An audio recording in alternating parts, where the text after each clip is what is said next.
हुआ बिलावर में मखनदीन के यहाँ जिस शख्स ने अपनी जान ली और उसको जान लेने पर मजबूर किया गया, ऐसा उस वीडियो में मखनदीन ने खुद कहा है। और उस वीडियो को देखने के बाद जिसने वो वीडियो देखा उसने कहा कि अगर ऐसा पुलिस की तरफ से हुआ है तो फिर इससे बड़ी ज्यादती और कुछ नहीं हो सकती कि एक शख्स अपनी जान लेने पर मजबूर हो जाए। तसव्वुर करिए और सोचिए कि हिंदुस्तान में, दुनिया भर में जो सबसे बड़ी सजा किसी को दी जाती है वो सजा क्या है? वो सजा है सजाए मौत। यानी उस शख्स को अब जिंदा रहने का कोई हक नहीं है। और एक जिंदा शख्स खुद इंतखाब करता है अपने आप को मारने का, तो आप उस आलम को जहन में लाइए कि वो कितना मजबूर हुआ होगा कि एक शख्स अपने आप को खुद मार लेता है, अपनी जान ले लेता है। तो वो इंतखाब करता है उस रास्ते का जो रास्ता ये है कि सबसे बड़ी सजा दुनिया में अगर कोई दी जाती है वो यही कि उसे सजाए मौत दी जाए। तो एक शख्स जिंदगी पर मौत को फोकियत देता है, जिंदगी नहीं मौत का इंतखाब करता है, जिंदगी नहीं मौत को गले लगाता है। और वो शख्स मजबूर कितना रहा होगा, लाचार कितना रहा होगा। मखनदीन के घर इल्तिजा मुफ्ती पहुंचना चाहती थी, पहले कश्मीर में डिटेन किया गया, फिर सर्किट हाउस जम्मू, और उसके बाद जब वो मखनदीन की फैमिली से मिलकर वापस आई, प्रेस से बात करना चाहती थी तो प्रेस से बात करने के लिए रोक दिया गया। वीडियो इल्तिजा मुफ्ती का वायरल हो रहा है। इल्तिजा मुफ्ती बिलावर भी पहुंचती हैं, वापस आती हैं।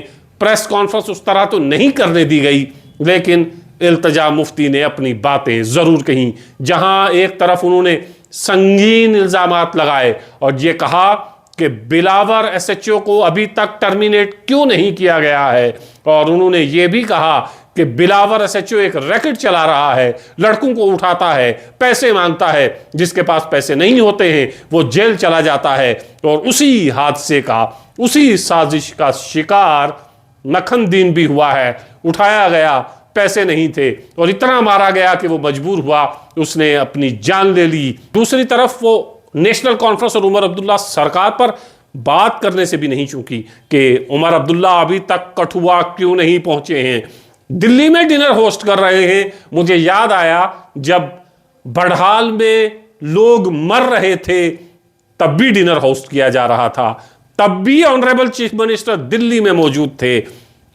कई सालों के बाद सत्ता आई है तो समझ में आ रहा है कि सत्ता में बैठे लोगों के लिए कितनी जरूरी होती है, सियासतदानों के लिए सत्ता कितनी अहम होती है कि वो सत्ता की कुर्सी को हर हाल में हासिल करना चाहते हैं, झूठे सच्चे वादे करते हैं। लेकिन जब लोगों पर परेशानी आती है, सरकार का क्या काम होता है, सरकार वो नहीं कर रही है। डिनर होस्ट किए जा रहे हैं दिल्ली में, लेकिन बिलावर में एक शख्स ने अपने जान ले ली, उस तरफ ऑनरेबल चीफ मिनिस्टर अभी तक नहीं गए हैं। इल्तिजा मुफ्ती ने अपनी इस प्रेस कॉन्फ्रेंस में जो नहीं करने दी गई, उसके बाद भी इल्तिजा मुफ्ती ने बातें की। वो बातें क्या हैं, वो बातें आप सुनिए। क्या कहा है इल्तिजा मुफ्ती ने मखनदीन की इस मौत पर। और की तरह मैं रात में भागी हूँ, फिर सुबह 6 बजे मैं कठुआ के लिए निकली। उसके बाद जब मैं यहाँ 3 बजे पहुंची सर्किट हाउस में, यहाँ पुलिस आई, मुझे बेसिकली बोला गया आप प्रेस कॉन्फ्रेंस कैंसिल करिए। जब मैंने मना किया, आप नतीजा आगे देख रहे, दे डिटेन भी। बट मैं यहाँ की सरकार से भी पूछना चाहती हूँ, एनसी गवर्नमेंट से, आपको लोगों ने इतनी भारी अक्सरियत से वोट दिया, ये किस लिए आपको वोट मिला? ताकि आप फुटबॉल खेलें, कहें कि police is not under us. आपकी प्रायोरिटीज क्या है? The honourable chief minister should have visited Kathua in at least once. Instead, they're hosting lunches in Delhi. What is this? There's no sense of responsibility. There's no sense of accountability. It's highly irresponsible.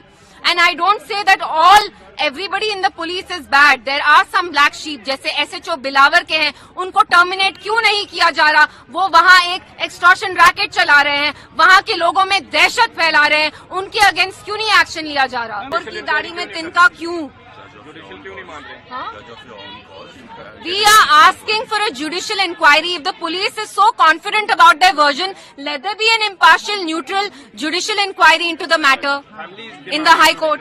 The family is also demanding a judicial inquiry by a retired High Court judge. There is nothing wrong. This is a democracy. है तो जमहूरियत है. हमारा हक है चीजें मांगना. हमारा हक है अपने आप को एक्सप्रेस करना.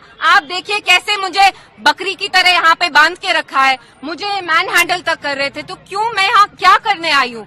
क्या मैं यहाँ कुछ गलत कर रही हूँ? खुदा ना खास्ता, I am a responsible citizen.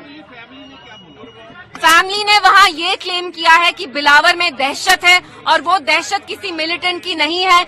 वहाँ के जो एसएचओ है वो छोटे छोटे लड़कों को उठा के पैसे एक्सटॉर्ट करने की कोशिश करते हैं और जब उनको पैसे नहीं मिलते वो उन लड़कों पे टॉर्चर करके उन पे फेक मिलिटेंट केसेस डालते हैं. This is what. हाँ, आप भी जाइए, बिलावर जाइए. आप क्यों नहीं जाके वहाँ फैमिली से बात कर रहे हैं? आप तो जा सकते हैं. डेमोक्रेसी में ऐसा होना चाहिए सर कि एक लड़की को आपसे बात करने के लिए ऐसे करना पड़े.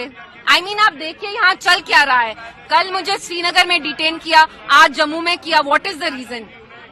मैं एक छोटी सी लड़की हूँ. इनको मेरे से क्या थ्रेट दिखता है मुझे समझ में ही नहीं आता. ना मैंने यहाँ किसी के साथ बदतमीजी की. बिलावर में भी जब मैं गई मैंने वहाँ कुछ ऐसा अनटूवर्ड नहीं किया. What are they so scared of?